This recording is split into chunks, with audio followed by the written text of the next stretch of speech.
We explain the Age of Enlightenment and its impact on England. For most of human history, rules, laws, and actions were dictated by absolute monarchs and religious priests.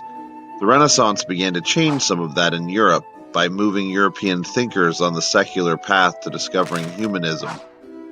While scientists like Newton and Boyle worked in the scientific revolution to develop the calculations for natural law, defying the age-old reliance on royal and religious authority, philosophers across England and France were observing the human condition to develop theories about natural rights as well. They believed that only through reason and science could one understand the true nature of humankind.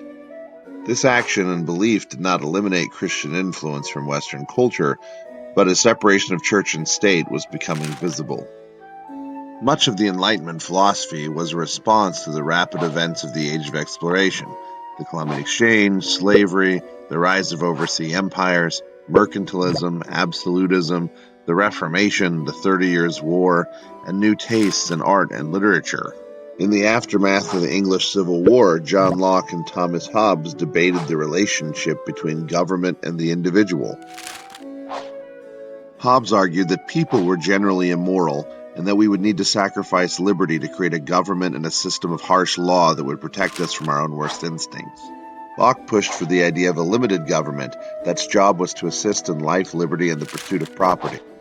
Unlike Hobbes, Locke believed in a humanity that chooses morality and liberty over tyranny. He believed governments should take their cues from the rule of the people, and that the people would have the right to abolish the governments that ceased to listen.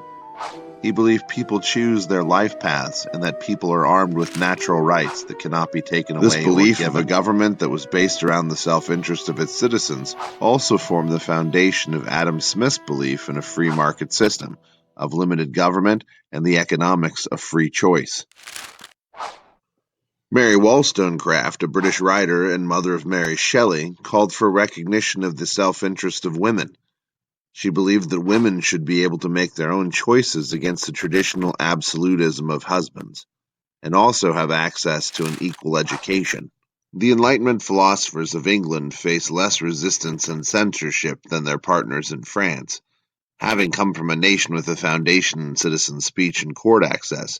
However, that being said, as England had just been through massive social upheavals, a royal beheading, coup, civil war, the authorities were anxious to maintain a conservative control. In the American colonies, the Great Awakening and Methodist circuit riders pushed for a renewed faith in God, and the king attempted to take tighter control over colonial life and government. Despite the government's effort at trying to weaken the Enlightenment, authors like Defoe and Swift included themes of royal, religious, and aristocratic hypocrisy in novels like Robinson Crusoe and Gulliver's Travels.